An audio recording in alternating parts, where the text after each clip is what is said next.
ವಿಜಯ ಕರ್ನಾಟಕ ಪತ್ರಿಕೆಯ ಬಾಗೇಪಲ್ಲಿ ತಾಲೂಕು ಅರೆಕಾಲಿಕ ವರದಿಗಾರ ನರಸಿಂಹಮೂರ್ತಿಯವರು ಸೋಮವಾರ ಬೆಳಕಿನ ಜಾವ ನಡೆದ ಭೀಕರ ರಸ್ತೆ ಅಪಘಾತದಲ್ಲಿ ಮೃತಪಟ್ಟಿದ್ದು, ಈ ಘಟನೆ ಜಿಲ್ಲೆಯಲ್ಲಿ ಆಘಾತ ಮೂಡಿಸಿದೆ. ಪತ್ರಕರ್ತ ವಲಯದಲ್ಲಿ ನಾಗರಿಕ ಸಮಾಜದಲ್ಲಿ ದುಃಖದ ಅಲೆ ಹರಡಿದ್ದು, ಈ ಸಾವಿನ ಹಿಂದೆ ಸಂಚು ಅಡಗಿರುವ ಶಂಕೆ ವ್ಯಕ್ತವಾಗುತ್ತಿದೆ. ಮಾಡಪಲ್ಲಿಯ ನರಸಿಂಹಮೂರ್ತಿಯವರು ಪ್ರತಿದಿನ ಬೆಳಗ್ಗೆ ತಮ್ಮ ಬೈಕಿನಲ್ಲಿ ಸುಮಾರು 20 ಕಿಲೋಮೀಟರ್ ಪ್ರಯಾಣ ಮಾಡಿ ಬಾಗೇಪಲ್ಲಿಗೆ ಬಂದು ಪತ್ರಿಕೆಯ ವರದಿಗಾರಿಕೆ ಜೊತೆಗೆ ಪತ್ರಿಕೆ ವಿತರಕರಾಗಿ ಸೇವೆ ಸಲ್ಲಿಸುತ್ತಿದ್ದರು. ಸೋಮವಾರವೂ ಎಂದಿನಂತೆ ಬೆಳಗ್ಗೆ ಹೊರಟಿದ್ದ ಅವರು ಪೋತೆಪಲ್ಲಿ ಕ್ರಾಸ್ ಬಳಿ ಅಪರಿಚಿತ ಕ್ಯಾಂಟರ್ ಡಿಕ್ಕಿ ಹೊಡೆದ ಪರಿಣಾಮ ಡಿಕ್ಕಿ ಹೊಡೆದ ತೀವ್ರತೆಗೆ ನರಸಿಂಹಮೂರ್ತಿ ಸ್ಥಳದಲ್ಲೇ ಮೃತಪಟ್ಟಿದ್ರು. ಕ್ಯಾಂಟರ್ ಚಾಲಕ ಘಟನೆ ನಂತರ ಕ್ಯಾಂಟರ್ನೊಂದಿಗೆ ಪರಾರಿಯಾಗಿದ್ದಾನೆ. ಸ್ಥಳೀಯರು ಸಹಾಯಕ್ಕೆ ಧಾವಿಸಿದ್ರೂ ಜೀವ ಉಳಿಸಲು ಸಾಧ್ಯವಾಗಿಲ್ಲ. ಸಾಮಾನ್ಯ ಅಪಘಾತದಂತೆ ಕಾಣುವ ಈ ಪ್ರಕರಣದ ಹಿಂದೆ ಕಾಣದ ಕೈಗಳ ಸಂಚು ಅಡಗಿರುವ ಸಾಧ್ಯತೆ ಇದೆ ಅಂತ ಪತ್ರಕರ್ತರು ಸೇರಿದಂತೆ ಹಲವರು ಶಂಕೆ ವ್ಯಕ್ತಪಡಿಸಿದ್ದಾರೆ. ಇತ್ತೀಚಿನ ದಿನಗಳಲ್ಲಿ ನರಸಿಂಹಮೂರ್ತಿಯವರು ಸ್ಥಳೀಯವಾಗಿ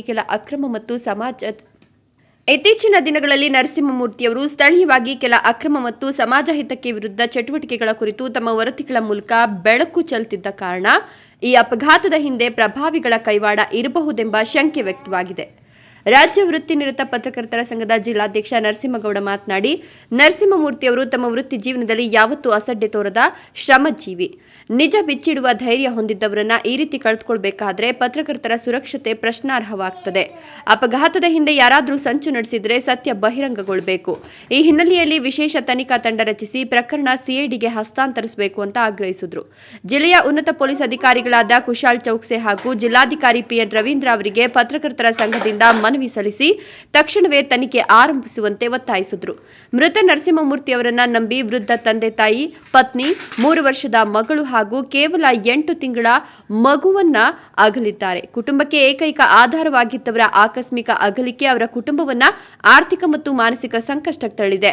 ಪತ್ರಕರ್ತರ ಸಂಘ ಹಾಗೂ ನಾಗರಿಕರು ಜಿಲ್ಲಾಡಳಿತವನ್ನ ತಕ್ಷಣವೇ ಸ್ಪಂದಿಸುವಂತೆ ಆಗ್ರಹಿಸಿದರು. ಮೃತರ ಕುಟುಂಬಕ್ಕೆ ತಕ್ಷಣ ಪರಿಹಾರ ಬಿಡುಗಡೆ ಮಾಡಬೇಕು. ಮೃತರ ಪತ್ನಿಗೆ ಸರ್ಕಾರಿ ಉದ್ಯೋಗ ನೀಡಬೇಕು. ಮಕ್ಕಳ ವಿದ್ಯಾಭ್ಯಾಸದ ಜವಾಬ್ದಾರಿಯನ್ನ ಸರ್ಕಾರ ಹೊತ್ತುಕೊಳ್ಳಬೇಕು ಅನ್ನೋ ಬೇಡಿಕೆಗಳನ್ನು ಮುಂದಿಟ್ಟಿದ್ದಾರೆ. ಬಂಧುಗಳೇ ನಮಸ್ಕಾರ. ನನ್ನ ಹೆಸರು ನರಸಿಂಹಗೌಡ ಆರ್ ಅಂತ ಹೇಳಿ, ನಾನು ಕರ್ನಾಟಕ ರಾಜ್ಯ ವೃತ್ತಿ ನಿರತ ಪತ್ರಕರ್ತರ ಸಂಘದ ಚಿಕ್ಕಬಳ್ಳಾಪುರ ಜಿಲ್ಲೆಯ ಜಿಲ್ಲಾಧ್ಯಕ್ಷರು ಮಾತಾಡೋದು. ಇವತ್ತು ನಾವು ಮಾನ್ಯ ಜಿಲ್ಲಾಧಿಕಾರಿಗಳಿಗೆ ಒಂದು ಮನವಿಯನ್ನು ಸಲ್ಲಿಸಲಿಕ್ಕೆ ಬಂದಿದ್ದು.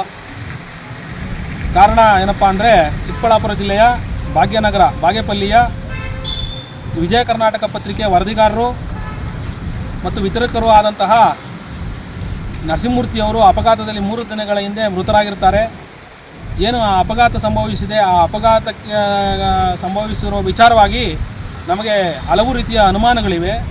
ಆದ್ದರಿಂದ ಮಾನ್ಯ ಜಿಲ್ಲಾಧಿಕಾರಿಗಳಾಗಿ ನಾವು ಒಂದು ಮನವಿಯನ್ನು ಸಲ್ಲಿಸಿದ್ದೇವೆ. ಏನಪ್ಪ ಅಂತಂದರೆ, ಅದು ಅವರ ಅಪಘಾತ ನಮಗೆ ಅನುಮಾನ ಇರೋದರಿಂದ ಸೂಕ್ತ ರೀತಿಯಲ್ಲಿ ಪ್ರಾಮಾಣಿಕವಾಗಿ ತನಿಖೆ ಆಗಬೇಕು.